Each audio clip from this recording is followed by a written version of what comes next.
All right, welcome.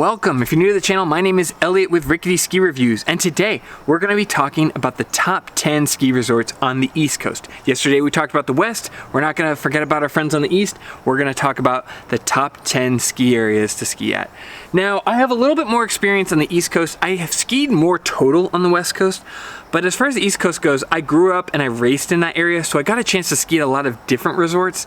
And also ski resorts are a little bit closer to each other than they are in the West. So I have a lot of opinions. I've got a lot of experience. This is kind of my perfect list, I think, or at least in my opinion. I'm gonna be able to give a lot better insight just as someone who grew up on the East Coast. So today, let's just jump right into it. Now, the first video I did based on another guy's YouTube video, and I thought it was pretty good, his kind of top 10 list. However, I haven't found any videos from him on there, so I just looked up a couple like listicles on YouTube, and the ones I found were pretty bad. They had Mad River Glen in the top 10. Mad River Glen, ski if you can. It has historical meaning, you know, they have the last like single chair ski lift. Last time I checked, they didn't let snowboarders on the ski area. So, and like they do not have much terrain. There's not much vertical. Mad River Glen is not a top 10 ski area. It's cool. I've been there a lot, but what are you guys talking about? And they also had Bretton Woods. Bretton Woods, really? You have Bretton Woods on there? Come on. And no Sunday River? What? Bretton Woods, I grew up near Bretton Woods and skied at Bretton Woods a ton. I had like a birthday party there. They have like night skiing there. It's still not a very good ski area. It's like okay. It has some good grooming. It's got a lot of beginner friendly trails, but this list stinks. This is bad. So I'm gonna give you the real what's what, the top 10 East Coast ski areas.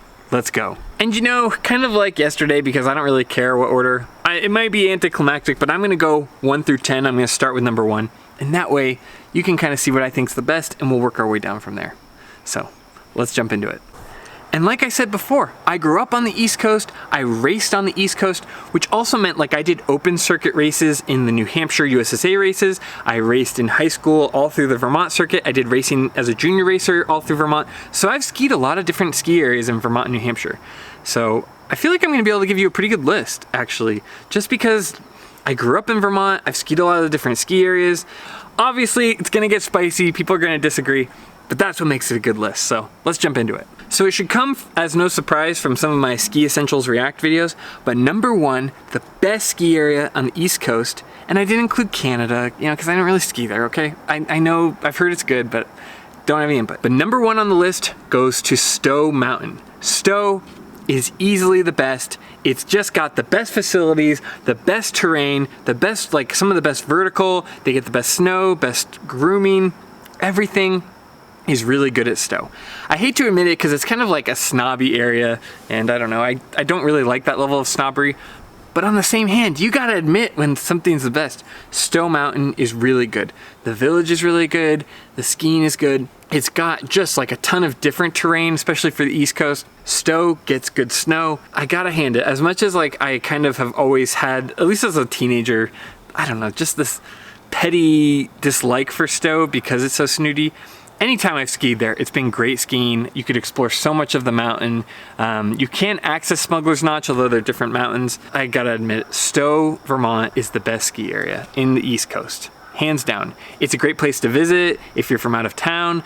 The community is really great. I know people still who have season passes there that say nothing but good things, but growing up as a kid, anytime you got to ski at Stowe, it was a treat, and it's accessible for all levels of skiers, but the skiing for advanced skiers is really good. I mean, you see Ski Essentials, like if you saw them skiing somewhere else, you would be like concerned for them.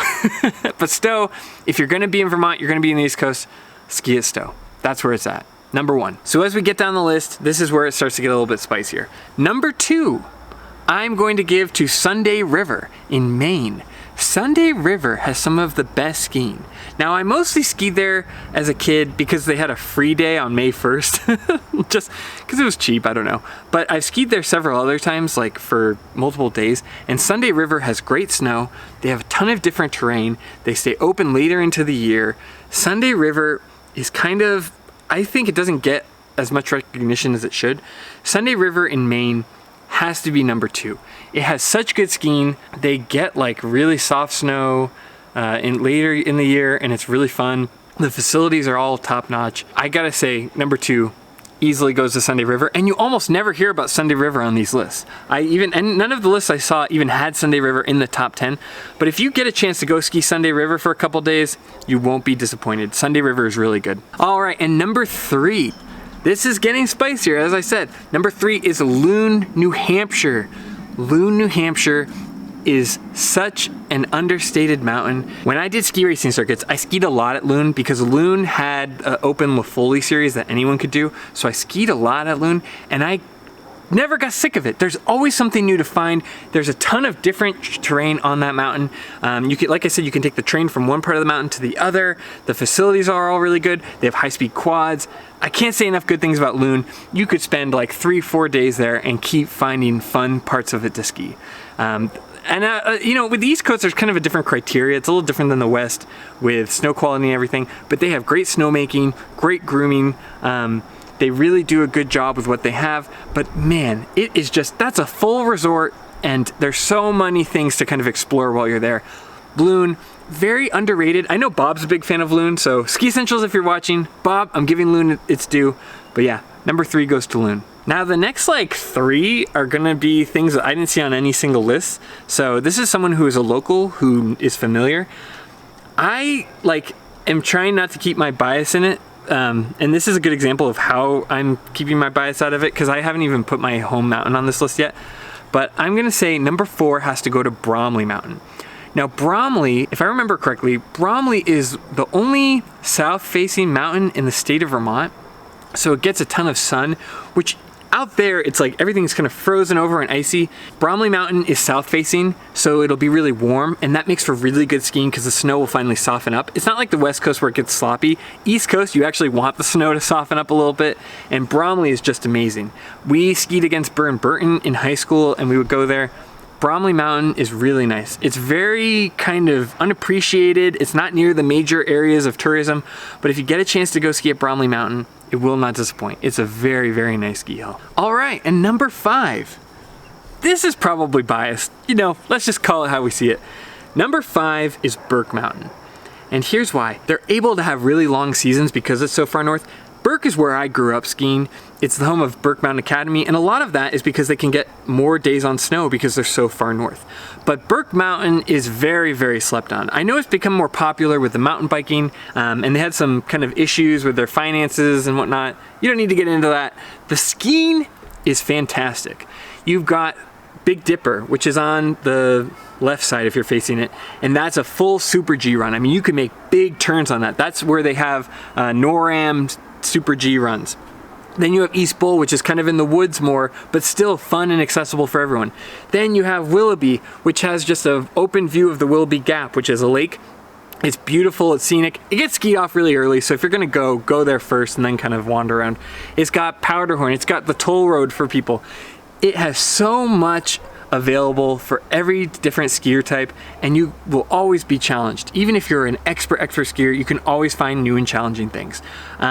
You've also, what they do is they have 2 kind of mountains. They have the upper mountain and the lower mountain. The lower mountain is meant for more beginners, and the upper mountain is obviously for more advanced. What that does is it separates the crowds, if you want to even call it that. But when you get that Christmas rush, you're not sharing a chairlift line with really beginners, and that really cuts back on how long you're waiting to get on the chairlift.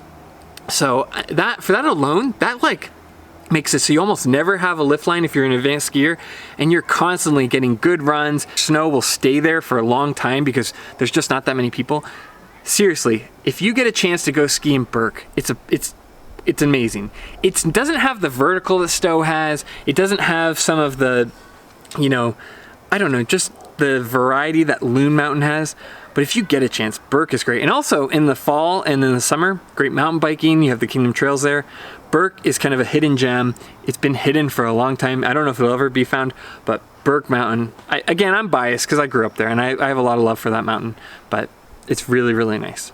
I will say, part of why it's probably gotten bumped down over the years too, like I think it would be higher on the list, but Burke recently, like, I don't know, their season passes are out of control. They can be like over $1,000 if you get the mid-season, and I know that that's kind of normal, but for Burke, it's a pretty small mountain.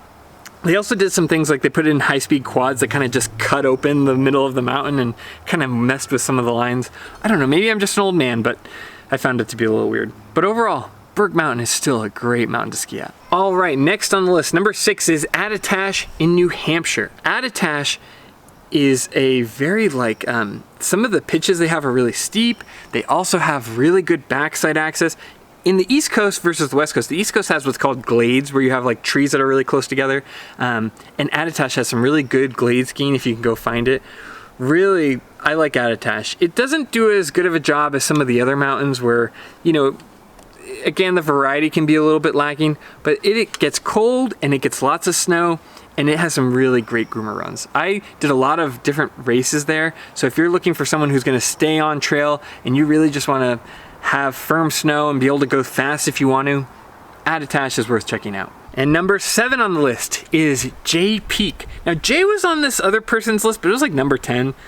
It isn't the best in Vermont, but it is at the same time. Like, you could make a good argument that Jay Peak is the best ski area in Vermont. It has the best cold wintry conditions. It's probably open. If you were going off of natural snowfall, it would be open the longest, but you know, you have places like Killington trying to offset that.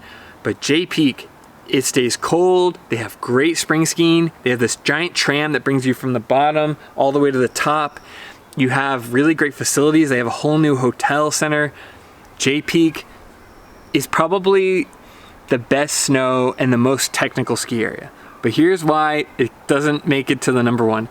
It is cold. It is like cold. Like, we're talking negative 30, negative 40 with wind chill. It is freezing. And those chairlifts, at least when I was in high school, they were slow, but you were just dangling over the top. If you go to Jay Peak, make sure you're dressed warm. And I'm talking no cotton, all wool, puffy jacket underneath your shell. It's no joke. It's really, really cold. And I think for most people, that's not very fun. You know, like if you can survive Jay Peak, you can have some great ski days. And on top of that, with how cold it gets really icy. Like, no joke, you need to have your skis tuned. So Jay Peak deserves a lot of respect. It's really good skiing. It has some of the best tree skiing in Vermont, probably. It has some of the best snowfall. But really, really, if you're gonna go up there, treat the mountain with respect, because it deserves it, and you will be cold. It's like I think it's the most northern mountain in Vermont, or one of them. It's very close to the Canadian border. There's some cool stuff. If I was living up that area in the Northeast Kingdom, I would check out Jay Peak, but know what you're getting yourself into.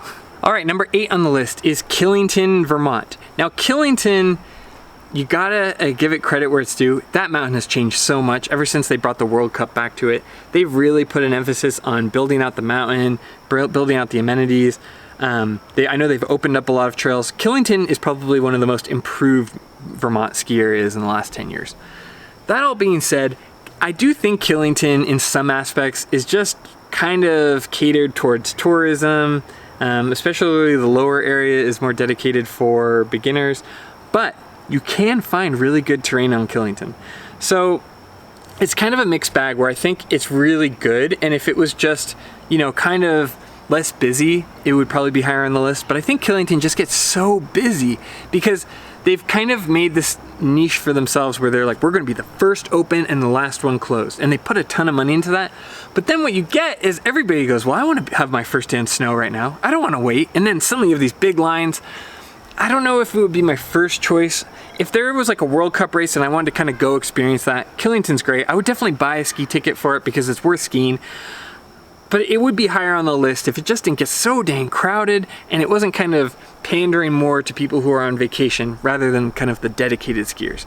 I know that there's some really good tram skiing over in Killington as well, so credit where it's due, but I think if you're like just going from a purely skiing experience, I think that there are better options. But it's still very good. I mean, much better than Mad River Glen or Bretton Woods. I can't believe that was on someone's list. Okay, anyway. Getting sidetracked. Killington, it's a good mountain. It gets a little bit in the weeds of being a resort and trying to get people there for more than just skiing. And I'm just there to ski, baby. I'm just there, you know, I'll eat my Dunkin' Donuts breakfast sandwich for breakfast and I'll have one for lunch and then I'm just skiing all day. This is a little bit more like you want to relax and unwind. And if that's your thing, this is good, and you will be able to find some good skiing. All right, we're getting down to it. I told you it was gonna be spicy. With Killington at 8, I'm sure I'm gonna get a lot of comments. All right, and coming in at number 9 is Pat's Peak in New Hampshire. Pat's Peak is definitely a very underrated ski hill. I feel like people never go there, don't know much about it. It's really excellent. It has great skiing all around the mountain. The lodge has really good access to the ski hill. It's easy to get in and out of. It doesn't get overcrowded.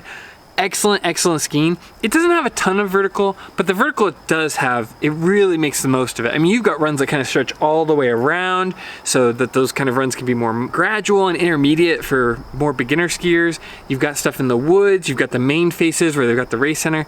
Pat's Peak, I almost never hear people talk about Pat's Peak, and I love skiing at Pat's Peak. They have really cool like overhang areas that the race hill used to go through. I think Pat's Peak is kind of a hidden gem. It's not very crowded, at least from what I remember, and it is really, really an excellent ski hill. So, number 9, Pat's Peak. I will say the reason it doesn't kind of find itself higher on the list is just because it is kind of a smaller mountain, and with those smaller mountains, they tend to be a little bit more limited. But again, Pat's Peak just does an excellent job of really making the most of what terrain they do have. A+, I love Pat's Peak. All right, and rounding off, number 10, final on the list, goes to Wildcat Mountain in New Hampshire. Wildcat Mountain should be maybe higher on the list by some accounts because it has really, really good terrain, some really fun rolling trails. Wildcat is a really nice mountain, really good views. It has really nice terrain. It has really diverse terrain. It does a good job separating the general public from the more expert areas. It has great like alpine racing centers, and that might not seem like a big deal for most skiers, but in the East Coast it actually is, because on some ski areas the racing will take up the best runs. It'll be right in the middle of the mountain, and Wildcat does a good job of kind of keeping that separate in its own area. So I like Wildcat, I like the access, I like, you know, kind of all the facilities, but I don't know. They get a little icy. It gets a little on the cold side. You don't get a ton of like fresh snow. It can be a little bit boilerplate. But if you go there on a good day, it's really, really good. Very underrated. I never hear people going east to check out Wildcat. They always kind of go to the same 3 places. If you are in that area and you want to check out a mountain, you know, check out the other stuff first. Like Loon's probably a cooler place to check out. But if you're in that area and you want to go skiing, Wildcat is nothing to roll your eyes at. It's a nice ski area, and it has some of the most beautiful scenery.